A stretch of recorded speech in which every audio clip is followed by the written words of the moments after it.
తెలుగు వంటల వినోదం కార్యక్రమానికి స్వాగతం అండి.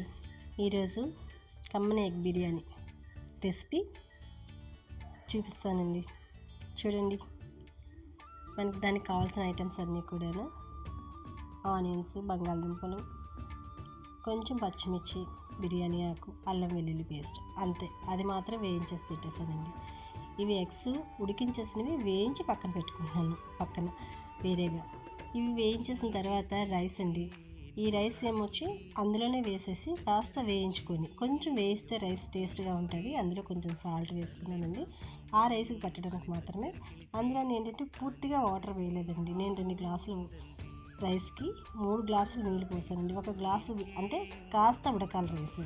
ఈలోగా గ్రేవీ ఎగ్ కర్రీకి రెడీ చేసుకుంటున్నానండి. ఇందులోని ఆనియన్, టమాటా గ్రేవీకి మిక్సీ కొట్టుకున్నాను. అందులో ఏ ముక్కలు వేయటం లేదండి. చూడండి, మిక్సీ దాంట్లోని పచ్చిమిర్చి, కొంచెం సాల్ట్ వేసి, అల్లం వెల్లుల్లి పేస్ట్ వేసి, అది పచ్చి వాసన రాకుండా శుభ్రంగా వేయించానండి. అందులో పచ్చి కరివేపాకు మధ్యలో వేసుకుంటే బాగుంటుంది. తర్వాత కారం వేసానండి. అది ఇంట్లో ఆడించుకున్న మసాలా కారమే, బయట నేను తీసుకొచ్చిన ఏవి కాదండి. అన్నీ నేను తయారు చేసుకుని మాత్రమే ఇంట్లో వాడతానండి. నేను ఏవి కూడా బయట తీసుకోనండి. ఇందులోని ధనియాలు, జీలకర్ర powder plus garam masala powder, అది వేరేగా ఇది వేరే కొంచెం కొంచెంగా వేసానండి. ఎక్కువగా కూడా యూజ్ చేయలేదు. ఈ ఎగ్స్ వేసినవి చక్కగా కొంచెం కలిపిన తర్వాత గ్రేవీకి వాటర్ వేసానండి.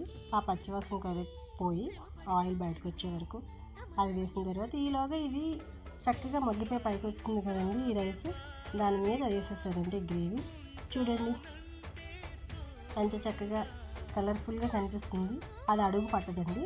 పైన వేసిన గ్రేవీ లోపలికి వెళ్ళినట్టు ఒక్కసారి కలిపేసి ఆ కుక్కర్లోని ఒక్క విజిల్ పెట్టకపోయినా పర్వాలేదు, కాస్త మూత పెట్టేసి 2 నిమిషాలు ఉంచితే అది చక్కగా అంతా పడుతుందండి. మంచి సువాసన వస్తుంది. మీకు చికెన్ బిర్యానీ టేస్ట్ వస్తుందండి. దాని మీద కొంచెం కస్తూరి మెంతి చల్లేసానండి. పిల్లలు ఎగ్ కర్రీ తినను అనేటప్పుడు ఇట్లాంటివి చేసి పెట్టామనుకోండి, మనం కూడా సేవ్ అవుతామండి. వేస్ట్ అవ్వదు, చక్కగా తినేస్తారు. బాగుంటుంది కూడా. ఒకసారి ట్రై చేసి చూడండి. Thank you.